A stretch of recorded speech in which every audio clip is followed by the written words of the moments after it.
ನಾಳೆ ಹುಟ್ಟೂರಲ್ಲಿ ಎಸ್.ಎಂ. ಕೃಷ್ಣ ಅವರ ಅಂತ್ಯಕ್ರಿಯೆ ನಡೆಯಲಿದೆ. ನಾಳೆ ಮದ್ದೂರು ಪಟ್ಟಣದ ಸ್ವಯಂ ಪ್ರೇರಿತವಾಗಿ ಬಂದ್ಗೆ ಕರೆಯನ್ನ ಕೊಟ್ಟಿದ್ದಾರೆ.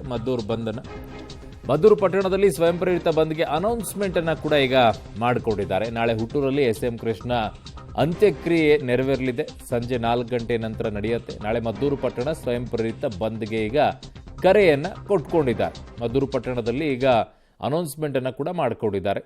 ಸೊ ನಾನಾಗಲೇ ಒಂದು ಕಥೆಯನ್ನು ಹೇಳ್ತಾ ಇದ್ದೆ ಆ ವಿಚಾರದಲ್ಲಿ ಆಗಿರುವಂಥ ಘಟನೆಯನ್ನು. ತಿರುಪತಿ ದೇವಸ್ಥಾನಕ್ಕೆ ಹೋದಂಥ ಸಂದರ್ಭದಲ್ಲಿ ಇಲ್ಲಿ ಮಂಗಳಾರತಿಯನ್ನು ತೆಗೆದುಕೊಳ್ಳುವಂಥ ಸಂದರ್ಭದಲ್ಲಿ ಅವರ ಕೈಯಲ್ಲಿರುವಂಥ ವಾಚ್ ಬಿಚ್ಚುತ್ತಂತೆ. ಆಗ ಅರ್ಚಕರು ಹೇಳ್ತಾರಂತೆ ಹುಂಡಿಗೆ ಹಾಕಿಬಿಡಿ ಅಂತ ಹೇಳಿ.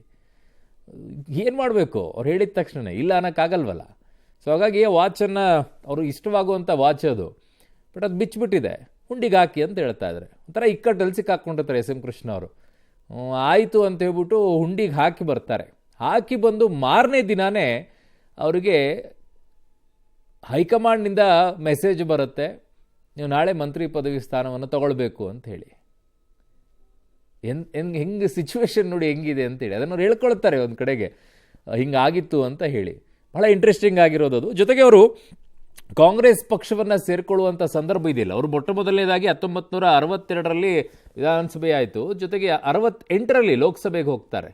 ಬಟ್ ಅವರು ಕಾಂಗ್ರೆಸ್ ಪಕ್ಷಕ್ಕೆ ಸೇರ್ಪಡೆಗೊಳ್ಳುವಂಥ ಸಂದರ್ಭನೂ ಚೆನ್ನಾಗಿದೆ. ಇಂದಿರಾ ಗಾಂಧಿಯವರು ಒಂದು ಚೀಟಿಯನ್ನು ಕೊಡ್ತಾರೆ, ಕಮ್ ಆ್ಯಂಡ್ ಮೀಟ್ ಮೀ ಅಂತೇಳಿ. ಯಾವಾಗ ಕೊಡ್ತಾರೆ ಇದನ್ನು, ಅದರ ಸಂದರ್ಭ ಹೇಳ್ತೀನಿ ನಿಮಗೆ. ಒಂದು ವಿರಾಮವನ್ನು ತೆಗೆದುಕೊಳ್ಬೇಕು. ವಿರಾಮ ತಗೊಂಡು ವಾಪಸ್ ಬರ್ತೀವಿ.